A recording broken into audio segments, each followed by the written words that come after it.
Se a gente falar Play Center para muita, mas muita gente mesmo, vem um turbilhão de memórias na cabeça, né?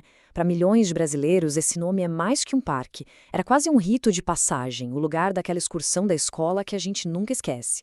Mas por trás dos gritos na montanha-russa tem uma história de sonho, de um sucesso estrondoso e também de uma queda bem dolorosa. Vamos mergulhar nisso.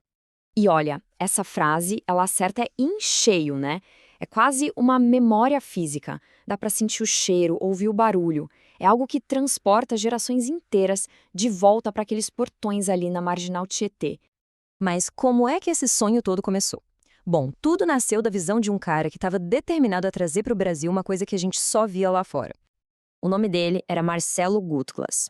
Filho de imigrantes, ele viajou o mundo e ficou simplesmente maravilhado com os parques de diversões gigantescos da Europa e dos Estados Unidos. Ele olhou para aquelas rodas gigantes, para aquelas montanhas russas e teve uma ideia que parecia loucura. Ué, por que não ter um desses no Brasil? Mas antes do Play Center, que a gente conhece, teve um teste, sabe? Em 71, montaram um parque temporário lá no Ibirapuera. E o negócio foi um sucesso tão absurdo, com filas tão gigantes, que o parque teve que funcionar 24 horas por dia. A prova estava ali, na cara. O brasileiro estava com sede desse tipo de diversão. Então, não teve dúvida. O Gutlas comprou um terreno enorme na Barra Funda e o sonho começou a virar realidade. E no dia 27 de julho de 1973, as portas se abriram. Atrações como o Superjet e o clássico Trem Fantasma viraram parte da infância de milhões de pessoas na hora. O Play Center não era só mais um parque, ele se tornou um cartão postal de São Paulo e um verdadeiro fenômeno nacional. Aquele sucesso inicial foi só o começo, o aquecimento. Nas décadas seguintes, o Play Center ia entrar na sua era de ouro, se transformando num verdadeiro ícone da nossa cultura. O parque não parava de evoluir. A chegada da Looping Star em 1980 foi um marco, um negócio de outro mundo para a época. Depois veio o polêmico Show das Orcas, algo que ninguém nunca tinha visto no Brasil. E claro, teve eventos que pararam o país, como a visita do Michael Jackson, imagina só. E as famosas Noites do Terror, que basicamente reinventaram o Halloween por aqui. É que o Play Center não era só sobre brinquedos, sabe? Tinha o King Kong gigante, o show da Monga que dava um medo danado em todo mundo. Tinha parcerias com a TV, programas gravados lá dentro e até shows internacionais. O lugar era o epicentro da cultura pop no Brasil. No auge, o parque chegava a receber 1.600.000 pessoas por ano. Pensa nesse número, é gente pra caramba. Isso só mostra o tamanho do fenômeno que ele tinha se tornado. Um sinônimo de diversão e, principalmente, de confiança. Mas sabe como é? Justamente no auge do sucesso, quando parecia que nada podia dar errado, as primeiras rachaduras começaram a aparecer na estrutura desse gigante. Esse acidente em 1995 foi um divisor de águas.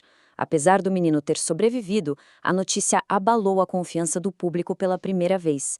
Aquela imagem de lugar 100% seguro foi arranhada e a bilheteria sentiu o golpe. E o problema não era só na confiança do público, era no bolso também. No fim dos anos 90, a dívida do parque já era gigantesca, 145 milhões de reais. Boa parte disso por causa dos investimentos altíssimos para trazer atrações novas.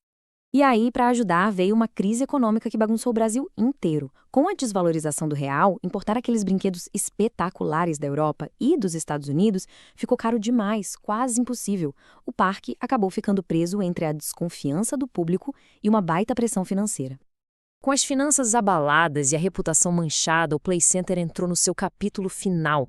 Foi uma descida lenta e bem dolorosa. A situação ficou realmente séria já nos anos 2010. Foi uma sequência de acidentes graves que, olha, acabou com o que ainda restava de confiança. Primeiro, um problema na Looping Star, um ícone do parque.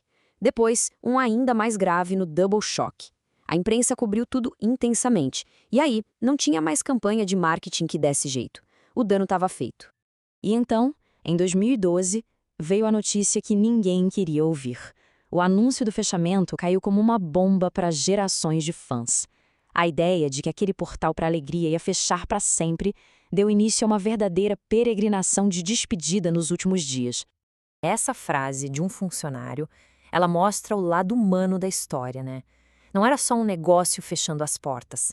Era o fim de uma era para milhares de trabalhadores e, claro, para milhões de visitantes que guardavam memórias preciosas daquele lugar. Mas será que a história acabou ali?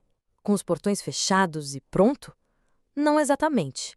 O que restou desse gigante e qual o impacto que ele deixou? Olha só esses números, é de cair o queixo. Mais de 60 milhões de pessoas passaram por aqueles portões em quase 40 anos. O Play Center não foi só um parque, gente. Foi uma instituição cultural que ajudou a definir o que era ser criança e adolescente no Brasil por muito, muito tempo. Em 2018, o nome Play Center voltou a aparecer, mas de um jeito bem diferente. O Play Center Family é um parque indoor, dentro de shopping, bem menorzinho e com foco em crianças. É assim uma sombra do que o gigante um dia já foi. E quando parecia que a história tinha chegado nesse ponto, pá! Uma reviravolta. A Cacau Show comprou a marca e anunciou planos de construir um novo parque temático, ao ar livre. Isso trouxe uma ponta de esperança. Será que aquele sonho do Marcelo Gutgleis pode renascer? No final das contas, os brinquedos foram desmontados, o terreno foi vendido, mas o Play Center de verdade, ele nunca desapareceu. Ele continua vivo, sabe? Nas fotos amareladas, nos vídeos caseiros e naquela pontinha de saudade que a gente sente. E isso tudo deixa uma pergunta no ar. O que realmente faz um lugar ser eterno? As suas estruturas de concreto ou a marca que ele deixa para sempre na nossa memória?